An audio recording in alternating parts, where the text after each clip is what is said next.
Munculnya varian baru COVID-19 yakni Omicron patut menjadi perhatian. Badan Kesehatan Dunia atau WHO menyatakan varian virus ini memiliki mutasi yang belum jelas. Beberapa negara mulai memberlakukan larangan masuk bagi warga negara asing yang baru melakukan kunjungan dari sejumlah negara di Afrika Selatan. Kementerian Kesehatan mengingatkan masyarakat agar berhati-hati dengan varian virus corona B11529 Omicron. Varian baru ini memiliki kombinasi sifat sejumlah varian of concern atau VOC dari varian-varian sebelumnya termasuk sifat dari varian Delta. Sejumlah negara sudah memiliki kasus COVID varian Omicron seperti Belanda, Perancis, Australia, Jerman, dan Italia. Varian Omicron memiliki sifat lebih menular dan berpotensi memberikan dampak yang lebih besar. Untuk itu, seluruh dunia mewaspadai penularan dengan menutup penerbangan rute Afrika Selatan. Tim Liputan, Berita 1. Kementerian Kesehatan melaporkan sudah ada 23 negara dunia terpapar COVID varian Omicron. Masyarakat diminta tidak khawatir dan tetap meningkatkan kewaspadaan dengan menerapkan protokol kesehatan. Seperti apa bahaya virus COVID-19 varian Omicron ini? Sudah terhubung melalui telekonferensi epidemiolog Griffith University Australia Diki Budiman dan Kasubdit Tracing Bidang Penanganan Kesehatan Satgas COVID-19 Kusmedi Priharto. Selamat siang Pak Kusmedi dan juga Pak Diki. Yang Anggita. Baik, terima kasih sudah meluangkan waktu untuk bergabung bersama kami siang ini. Pak Diki dan juga Pak Kusmedi, mungkin kita awalnya sudah merasa agak tenang begitu ya dengan kasus COVID-19 di Indonesia yang sudah cukup melandai. Namun tiba-tiba muncul lagi nih varian baru yang lebih cepat penyebarannya dibandingkan varian Delta, yaitu varian Omicron. Saya ke Pak Diki dulu. Pak Diki, seperti apa bahaya varian Omicron yang saat ini sedang merebak di berbagai belahan negara di dunia?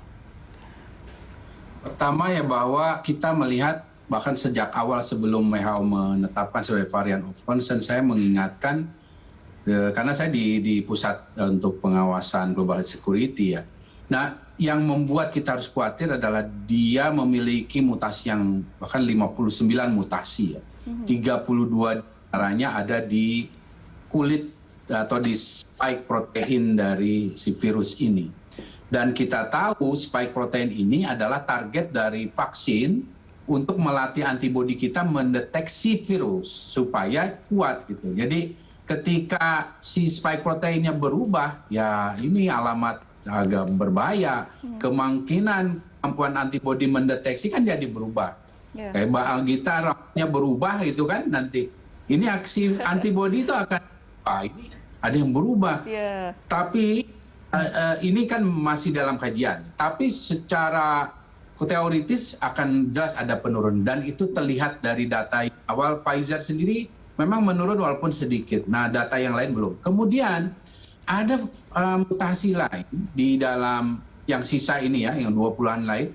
Antara lain bahwa dalam kecepatan menularnya itu mutasinya mirip sama persis dengan yang ada di Delta. Jadi kalau sama, ya minimal dia sama kecepatannya dengan Delta. Nah itu selain itu ada mutasi lain yang masih lagi dicari tahu apa ini. Nah data sementara yang diperoleh dari Israel dan juga Afrika Selatan itu 1,3 kali ya. Bapak Presiden memang menyampaikan tadi 5 kali ya, itu juga memang saya menghitung awal ya dari kecepatan. Bayangkan hanya dalam waktu 3 minggu ya varian ini bisa mendominasi di Afrika Selatan. Sedangkan dalam hitungan sebelumnya di lokasi yang sama dia untuk Delta 3 bulan perlu waktunya. Bahkan secara kecepatan penyebaran di banyak negara pun ini saya hitung itu di India itu Delta kan asal muasalnya di India ya. Itu 3 bulan masih di India gitu menyebar. Ini sudah di dalam waktu nggak sampai 3 minggu udah di mana-mana. Nah ini yang membuat kemungkinan angka reproduksinya jauh lebih tinggi. Untuk diketahui Delta ini 100% lebih cepat menular daripada virus asli Wuhan. Nah kalau itu 1,3 kali berarti 230% daripada virus gitu. Dan dalam hal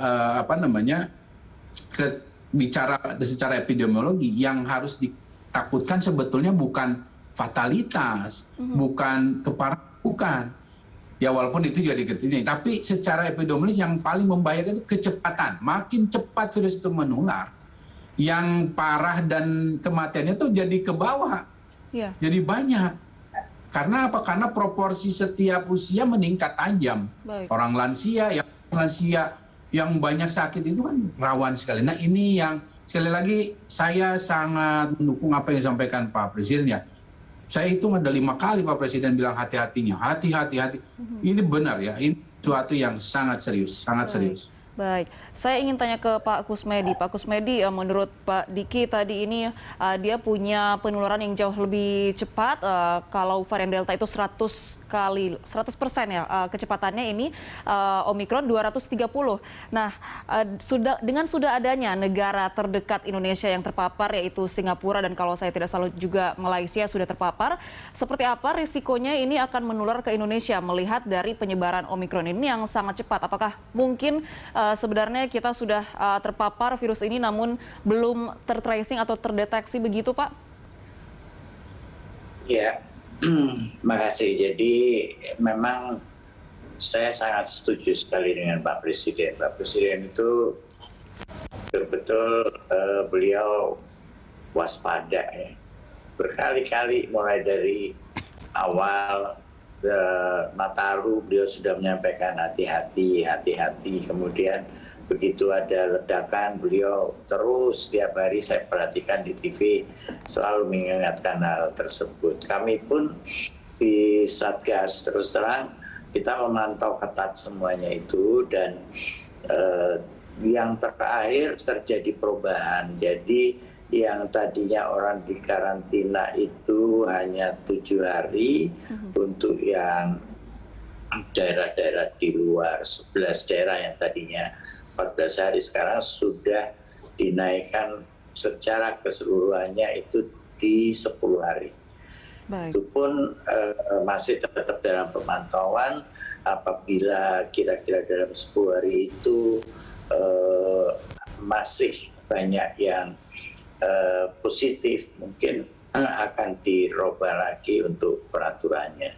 Itu memang kami sadar sekali bahwa walaupun beberapa media menyampaikan bahwa virus ini tidak berbahaya, tapi saya setuju banget dengan Pak Diki bahwa penyebaran itu sangat penting untuk kita bisa atasi, karena memang itu yang paling susah kita atasi selama ini, apalagi dengan masyarakat kita yang begitu kelihatan angkanya turun langsung euforia apapun dia lakukan, bahkan yang menggunakan masker itu rasanya sekarang tinggal orang-orang Jabodetabek, yang lainnya kayaknya udah nggak ada virus di sana. Itu saya bilang, aduh, kita cuma bisa mengingatkan semua tracker kita di lapangan. Saya bilang waspada, jangan sampai kecolongan, tetap perhatikan apapun juga yang terjadi. Nah, ini pun saya sudah bilang bahwa masker itu betul-betul sangat penting.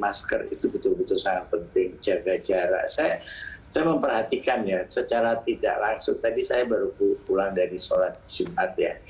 Biasanya kalau orang sholat Jumat itu begitu imam itu Allahu Akbar itu langsung orang biasanya batuk di sana sini.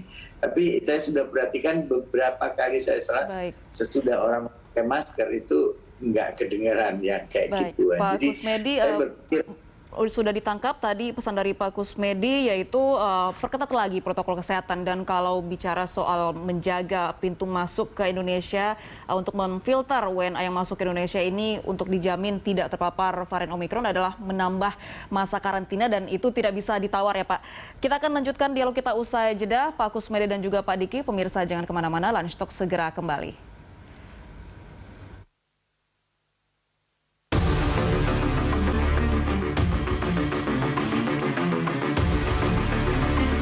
pemirsa, saat ini angka positivity rate COVID-19 Indonesia terendah di antara negara Asia Tenggara dengan angka 0,2%. Angka positivity rate tertinggi ditempati Laos dengan angka 22,3%. Sementara berdasarkan data di dunia, negara dengan kasus aktif COVID-19 tertinggi di Asia per 22 Desember ditempati Turki 400.000 orang. Berikut datanya.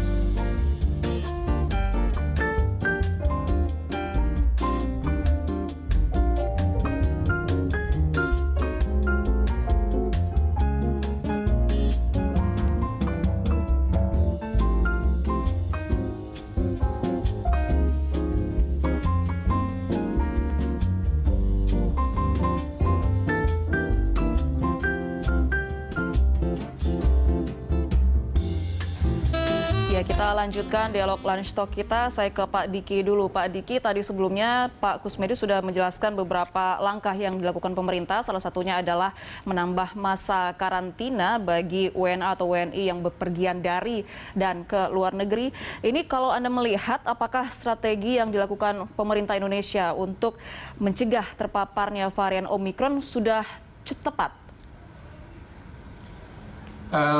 Memadai ya, cukup memadai dibanding sebelumnya ya, karena sebelumnya kan saya yang paling rewel di masa karantina kurang 7 hari. Akhirnya sekarang kan sudah di atas 7 hari, 10 hari. Tapi ini nanti akan harus dipantau dan dimonitor atau dievaluasi secara berkala, karena banyak negara akhirnya memilih 14 hari. Karena itulah masa yang paling ideal sebetulnya. 7 hari itu yang sangat minimal. Nah, kalau mau meningkatnya harus 2 kali sebetulnya, 2 kali masa inkubasi. 2 kali masa inkubasi itu. Kedua, kalau mekanisme lainnya sebenarnya kita sudah jauh lebih dulu dan lebih kuat. Saya ingin sampaikan, Amerika itu baru sekarang loh mensyaratkan orang naik pesawat harus divaksinasi penuh. Itu baru sekarang. Mensyaratkan bahwa di bandara-bandara harus pakai masker. Itu baru sekarang. Artinya kita sudah lebih dulu. Yeah. Masalahnya di kita ini tinggal disinergikan aja, diperkuat. Termasuk nanti bicara di konteks di komunitas atau di masyarakat yang harus lebih disiplin, lebih sabar, jangan cepat pengen longgar. Nah, ini yang menjadi PR. Nah, kemudian bicara sebelum ke masyarakat di pemerintah sendiri, saya harus sampaikan, ya mohon maaf saya harus sampaikan begini Mbak Gita ya, dan publik ya. Ini tinggal waktu aja. Di Indonesia sudah masuk. Saya sampaikan sudah masuk. Karena ini bukan masalah rekam mereka, tapi secara hitungan saintifiknya kita ini bukan dalam negara yang isolasi seperti Cina menutup diri, atau katakanlah beberapa kemarin New Zealand misalnya, atau sebagian negara bagian di Australia seperti tempat saya. Benar-benar nggak ada masuk, nggak ada keluar. Ya, itu sudah sebelum akhir tahun di pertengahan 2020 sudah dilakukan seperti itu. Berarti udah lama banget kan. Nah, kita kan jadi dari situ aja kita sudah tahu ada bolong ya, potensi bolong. Kedua, dari sisi masa karantina kita yang tadi itu banyak, kita kan di antara 3-5 hari ya, itu juga menjadi titik lemah kita. Kemudian ini yang tadi Mbak Gita menyebut masalah 0,2% dari tes positivity rate. Nah, sayangnya juga surveillance genomik kita ini 0,2% gitu dari total kasus. Tapi bicara surveillance genomik yang adalah alat atau tools kita mendeteksi varian-varian baru, itu kebalikan dari tes positivity rate, harus tinggi dia. Tingginya berapa? Ya setidaknya jangan nggak usah kayak Denmark. Nah, Denmark tuh 50% ya. Artinya dari setiap 2 kasus 1 sudah di sequencing dia. Kalau Denmark kan negara kaya lagi, penduduknya nggak terlalu banyak juga. Nah, tapi kita kalau 0,2% bahkan 0,6% untuk per 100 kasus terkonfirmasi terlalu rendah. Setidaknya kalau mau agak ya target minimal ya 1% lah gitu. Nah, ini yang harus dikejar, karena dengan kemampuan yang standar lemah tadi lama dalam mendeteksi varian-varian, ya kita, ya jaring kita kecil gitu, dan itu yang membuat lagi, kenapa saya sampaikan ini perkara waktu ya atas dasar kondisi-kondisi itu. Tapi intinya juga panik jangan, karena kita punya toolsnya. Jadi strategi yang ada di Delta dan kita sudah buktikan berhasil, itu bisa kita lakukan. Hanya, yang sampaikan hanya, makanya Pak Presiden hati-hati akan ada korban. Masa kita seperti itu lagi. Nah ini yang harus dari sekarang begitu ada, ditemukan harus di tracing. Nah sebelum itu ditemukan sebetulnya kalau mau proaktif, saya sudah sarankan ketika Delta bahkan sekalipun, namanya surveillance retrospektif. Surveillance retrospektif itu mundur. Kalau bicara Omikron saya kira cukup sebulan ke belakang. Atau awal November, semua pelaku perjalanan dari Afrika yang hub-hub dengan Afrika, cari mana yang pernah PCR, periksa sequencing. Kemudian mana yang periksa, mana yang kemudian belakangan rapid test antigennya positif, periksa whole genome sequencing. Nah itu setidaknya 2-5%, nah kita bisa cepat menemukan. Karena yang begini harus cepat ditemukan, cepat di tracing, cepat isolasi karantina. Baik, itu tergantung dari kemauan kita ya Pak. Apakah akan melakukan maaf tadi namanya apa Pak? Saya lupa. Retrospective surveillance. Ya. Oke. Baik, untuk mencari tahu apakah memang kita ini sudah punya potensi tinggi sudah terpapar virus varian baru ini, dikarenakan memang sebelumnya kita tidak ada pembatasan atau bahkan sudah melakukan pelonggaran dari keluar masuknya WNA di Indonesia. Kita akan lanjutkan usai jeda, Pak Diki dan juga Pak Kusmedi. Pemirsa jangan kemana-mana, tetaplah di Lunch Talk. Terima kasih Anda masih bersama kami. Kita tiba di penghujung segmen Dialog Lunch Talk kita siang ini. Saya persilakan masing-masing Pak Diki dan juga Pak Kusmedi untuk menyampaikan himbauan dan juga pesan ke masyarakat. Antisipasi kemungkinan terburuk adanya gelombang ketiga COVID-19 di Indonesia akibat dari varian virus Omikron. Silakan, saya persilakan Pak Kusmedi terlebih dahulu, singkat saja. Ya, terima kasih. Jadi kewaspadaan memang betul-betul harus diperhatikan. Pesan Pak Presiden itu pesan yang sangat bagus sekali menurut saya, karena memang masyarakat sudah begitu euforia dengan kondisi ini, sementara penularan daripada penularan daripada Omikron ini begitu cepat. Dan juga kita masih belum kenal benar dengan Omikron itu sendiri. Sehingga kalau dia menyebar dengan cepat, tentunya yang tadi juga disampaikan oleh Pak Presiden akan mempengaruhi seluruh kehidupan, termasuk dalamnya adalah ekonomi, perkembangan daerah, negara, dan sebagainya. Itu betul-betul kita harus waspada. Bukan kita menakut-nakuti terhadap itu, tetapi ini adalah kenyataan yang memang harus kita hadapi bersama. Terima kasih. Baik, lagi-lagi itu ya Pak yang perlu ditekankan, jangan terbawa euforia dengan adanya pelonggaran aktivitas masyarakat dan juga landainya kasus COVID-19 saat ini. Baik, saya persilakan Pak Diki untuk menyampaikan himbauan dan pesan. Silakan singkat saja Pak. Pertama ya selalu harus ingat bahwa apapun variannya, virusnya itu sama, yaitu SARS-CoV-2.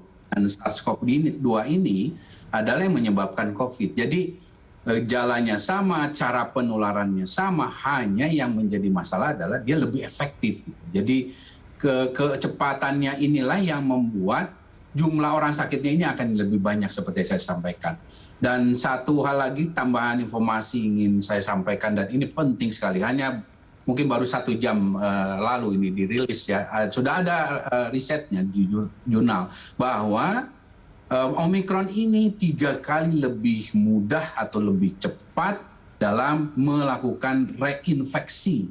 Artinya orang yang sudah jadi penyintas, termasuk yang orang sudah divaksinasi, sangat mudah, jauh lebih mudah daripada Delta untuk dia menginfeksi orang ini. Nah ini potensi gelombangnya, artinya saya harus sampaikan potensi gelombang di satu negara, bukan hanya di Indonesia, akan besar.